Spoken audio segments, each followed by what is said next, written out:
दिलेल्या माहितीनुसार लालबावटा बांधकाम कामगार संघटनेच्या वतीने सांगली येथील सहाय्यक कामगार आयुक्त कार्यालयासमोर बांधकाम कामगारांना दिवाळी बोनस मिळावा यासाठी कॉम्रेड हनुमंत कोळी आणि कॉम्रेड रेहाना शेख यांच्या नेतृत्वाखाली निदर्शने करण्यात आली। निवेदनातील मुख्य मुद्दे आणि मागण्या खालीलप्रमाणे आहेत। मुख्य मुद्दे: इमारत व इतर बांधकाम कामगार कल्याणकारी मंडळाकडे टेक्स्ट 22,000 कोटी रुपये शिल्लक आहेत। मंडळाकडे राज्यातील सर्व जिल्ह्यातून लाखो कामगार नोंदीत आहेत। गेल्या वर्षी 2024 साली बांधकाम फेडरेशनने सांगली येथे कामगार मंत्री महोदयांच्या कार्यालयावर मोर्चा काढून टेक्स्ट 10,000 रुपये बोनसची मागणी केली होती। ऐनवेळी विधानसभा निवडणूक लागल्याने घोषित केलेला टेक्स्ट 5,000 रुपये बोनस राज्यातील एकाही कामगारांना मिळाला नाही, ज्यामुळे कामगारांमध्ये तीव्र संताप आहे। बोनसची घोषणा होऊनही अंमलबजावणी न करणे ही कामगारांची शुद्ध फसवणूक आहे। गेली टेक्स्ट 2 महिने नोंदणी नूतनीकरणाचे काम ठप्प आहे। सप्टेंबर 2024 पासून लाभाचे अर्ज प्रलंबित पेंडिंग आहेत। जुलै 2025 पासून आरओ रजिस्ट्रेशन ऑफिसर्सनी लाभाच्या अर्ज तपासणीवर बहिष्कार घातला आहे।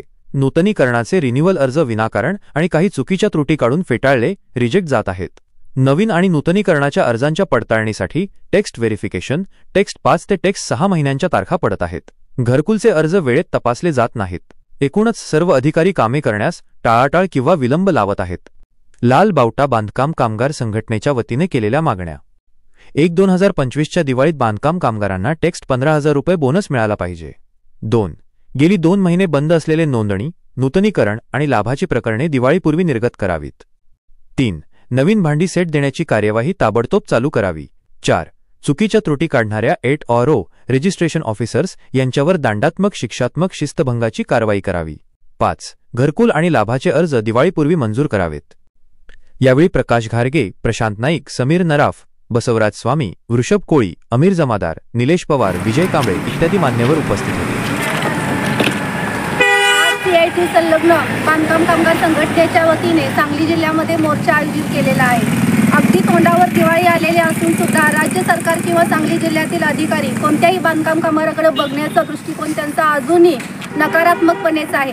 मागच्या दिवाळीला सुद्धा ज्यावेळेस महिलांनी आणि पुरुषांनी बांधकाम कामगार जे खरंच गरजू आहेत त्यांनी हजारोच्या संख्येने कलेक्टर कचेरीवरती मोर्चा काढलेला होता, त्यावेळेस त्यांना दिवाळी बोनस मिळालेला नाही। अद्याप 1 वर्ष ओलांडले आणि दुसरी दिवाळी समोर आली तरी अजूनही कोणत्याही बांधकाम कामगार मंत्र्याच्या तोंडून असा उल्लेख आला नाहीये की बांधकाम कामगारांना खरंच दिवाळी बोनस दिला पाहिजे।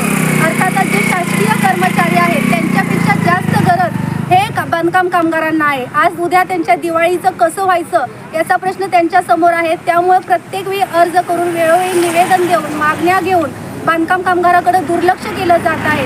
जर बांधकाम कामगार नसतील तर पुढील काळामध्ये या आपल्या देशामध्ये, आपल्या राज्यामध्ये आणि आपल्या जिल्ह्यामध्ये बांधकाम कामगारांच्या व्यतिरिक्त कोणतेही काम होऊ शकत नाही। त्यांचे अर्ज वर्षानुवर्ष पेंडिंग पडलेले आहेत। त्या इथून मुंबईला जाऊन अर्ज मंजूर होईपर्यंत त्यांच्या दुसऱ्या वेळेची रिन्युअलची तारीख येत आहे।